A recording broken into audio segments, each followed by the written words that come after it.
Dans le cours d'aujourd'hui, on va faire le point sur une subordonnée très particulière, la proposition subordonnée infinitive. On va essayer de comprendre comment elle se construit et analyser plusieurs exemples tirés de La Bête humaine, le roman d'Émile Zola. Et pour commencer, il faut comprendre pourquoi cette subordonnée est si particulière. Vous le savez certainement, une proposition subordonnée se trouve dans des phrases complexes. Des phrases dans lesquelles il y a au moins deux verbes conjugués. La phrase complexe contient de ce fait au moins deux propositions, et si l'une d'elles commence par un mot subordonnant, on dit qu'elle est subordonnée à l'autre proposition, que l'on appelle la proposition principale. Voici un exemple de phrase complexe qui contient une subordonnée. Tu as dû croire que j'étais perdu. On trouve bien deux verbes conjugués, le verbe devoir et le verbe être. On a donc bien deux propositions. Et puisque l'une d'elles commence par le mot que, un mot subordonnant, on peut dire que la proposition que j'étais perdu est notre subordonnée. En général, une proposition subordonnée est donc introduite par un mot subordonnant et contient un verbe conjugué. Mais la subordonnée infinitive est, avec la subordonnée participiale, l'une des rares subordonnées qui échappent à cette règle. La subordonnée infinitive n'a pas de mot subordonnant et son verbe n'est pas conjugué puisqu'il est à l'infinitif comme le laisse deviner l'appellation subordonnée infinitive. Mais attention, n'allons pas trop vite, tous les verbes à l'infinitif ne sont pas les constituants d'une subordonnée infinitive. Il faut que le verbe à l'infinitif ait un sujet et surtout un sujet différent de celui qui permet de conjuguer le verbe de la proposition principale. On dit alors que le verbe à l'infinitif a son sujet propre. Et puisqu'il n'y a rien de plus clair qu'un exemple, en voici un. On entendait l'aîné rire. Dans cette phrase, le verbe entendre est conjugué, son sujet est le pronom on, le verbe rire, lui, est à l'infinitif, mais son sujet est différent. Son sujet, c'est l'aîné. Puisque ce verbe à l'infinitif a son sujet propre, on peut dire que l'aîné rire est une proposition subordonnée infinitive. Dans la phrase « Ils aimaient déjeuner tranquille et seuls », on trouve une construction très similaire. On a deux verbes, aimer qui est conjugué et déjeuner qui est à l'infinitif. Mais cette fois-ci, le verbe à l'infinitif n'a pas de sujet propre. On peut voir ici que personne d'autre que ce « il » ne déjeune. Cette fois, il ne s'agit donc pas du tout d'une proposition subordonnée infinitive.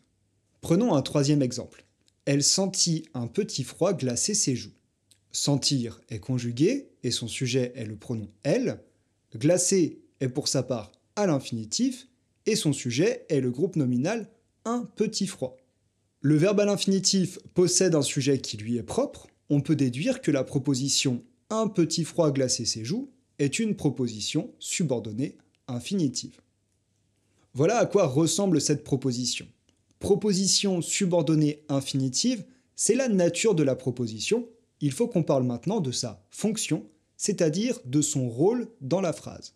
Le plus souvent, la subordonnée infinitive occupe la fonction de complément d'objet direct d'un verbe de perception, comme entendre, voir, regarder, observer, écouter ou même sentir.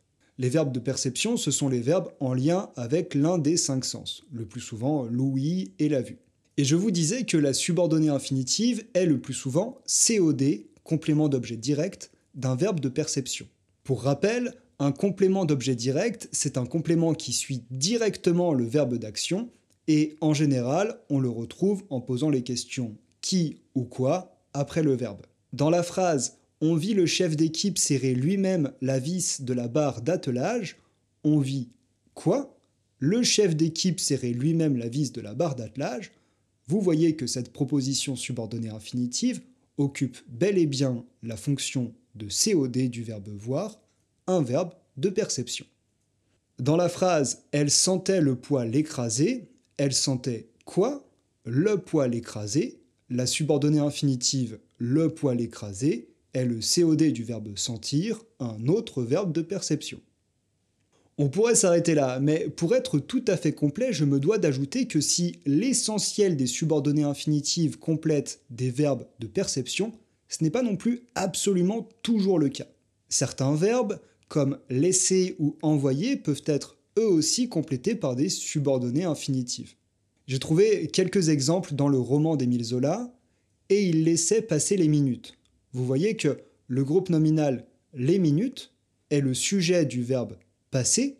On a donc bien affaire à une subordonnée infinitive, puisque « passer » a son sujet propre.